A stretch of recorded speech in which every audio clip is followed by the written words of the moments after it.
Hey guys, welcome to day 16 of my 100-day self-connection experiment where I meditate for 2 hours every day and then share a video with you about my experiences. Today I woke up and I did not want to meditate at all. I had so much just kind of like this anxiety and fear energy.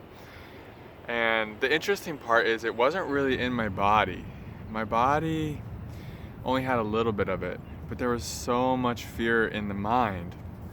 And I was just like wondering, why is this? And so the first 20 minutes of my meditation this morning were a lot, like lots of chaos and lots of just my mind saying, okay, just leave the meditation. Let's just pack our bag and leave Portland right now. This is just too much. And it was so fascinating to experience more of the split between my body and my mind, more than I ever have today, where I could just see that the mind and the thoughts that were coming through it weren't mine at all, and that the mind was just in survival mode, with all the fear being propagated right now, with all of the kind of just, it's weird. I'm in this park and this tree and it's so sunny and beautiful, and there's these little kids walking around with their moms and strollers, and there's these happy dogs.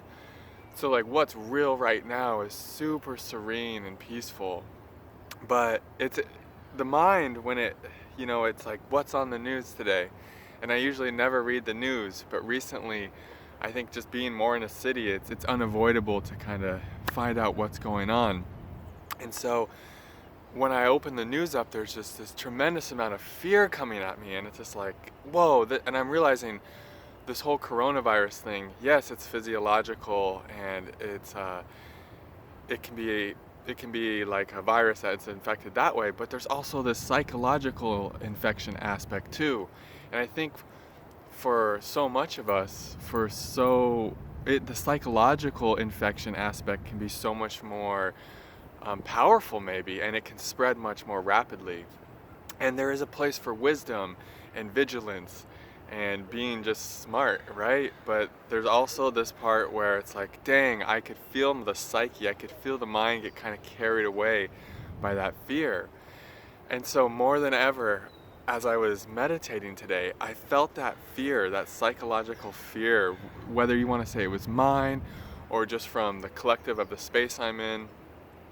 And I also was able to feel into the body and feel just the deep peace, the deep, just like bliss in the body, and how the heart is so wide open, and how the body's like, no, you're not going anywhere. You're just gonna relax here and be in Portland, and this is where you're supposed to be. If for no other reason, then this is where I am.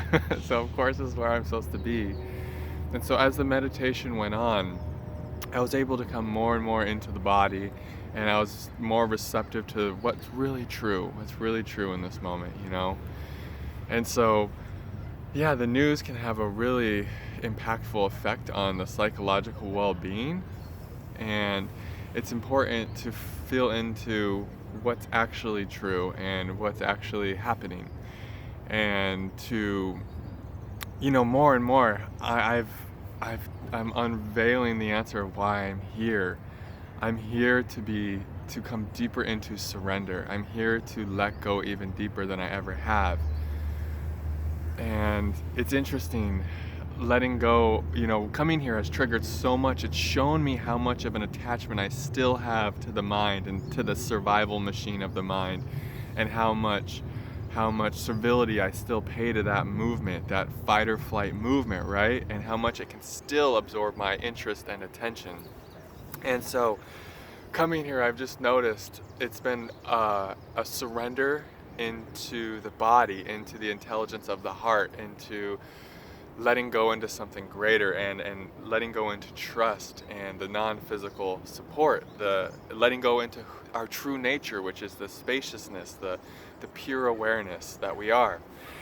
And this surrender has come about through feeling lots of that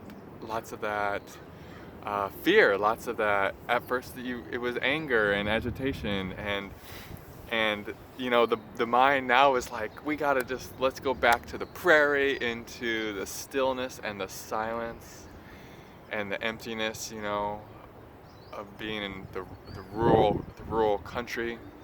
But of course, there's a huge snowstorm going through, so it's just not practical. It's not even a possibility to go back right now, which the body is like, yes, this is where we're supposed to be, and it's just helping me to surrender that inclination, that impulse to always pay so much attention to the fight or flight mechanism in the mind.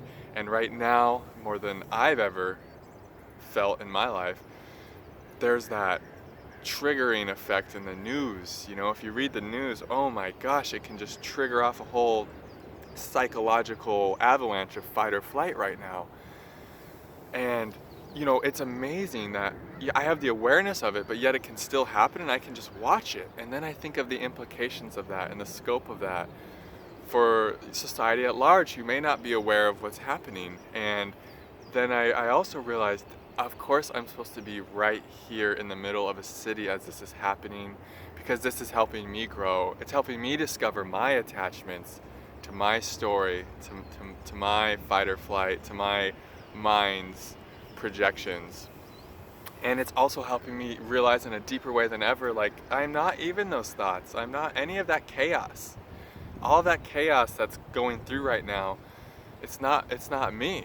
And what's truly me is what's underneath it, the depth, the heart, the open heart feeling. Gosh, it's just so magical to discover that you have this open heart that is just filled with love, and it just has this bliss flowing through it, even while there's chaos and craziness in the mind, and more than ever, to end this video just like I started it, I'm knowing that this is who I am, this is who we all are, and that I'm just feeling this distinction between these two levels of consciousness more than I ever have, and it's just so fascinating. And more than ever, it's a choice. Where do I want to be? Do I want to dwell in the peacefulness, the expansiveness, the love, and the truth of the heart and the body? Or do I want to dwell in the craziness and the illusions and the fear and the stress of the survival machine of the mind, And the more we dwell here, the more that the mind will start to relax. Because when we dwell here, we're allowing our body to come into a state of real openness and peace.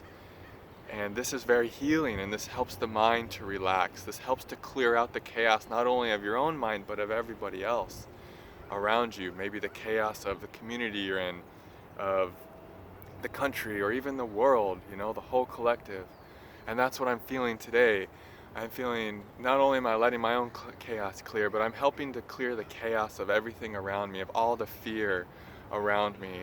And that's why I'm here right in the middle of it. I'm here, life just kind of in an impersonal way just said, here you go, we need you right here, so that you can help to unearth and clear this chaos and this fear, and bring an element of peace and spaciousness and love to it, to help this alchemize, to help your brothers and sisters and yourself to evolve.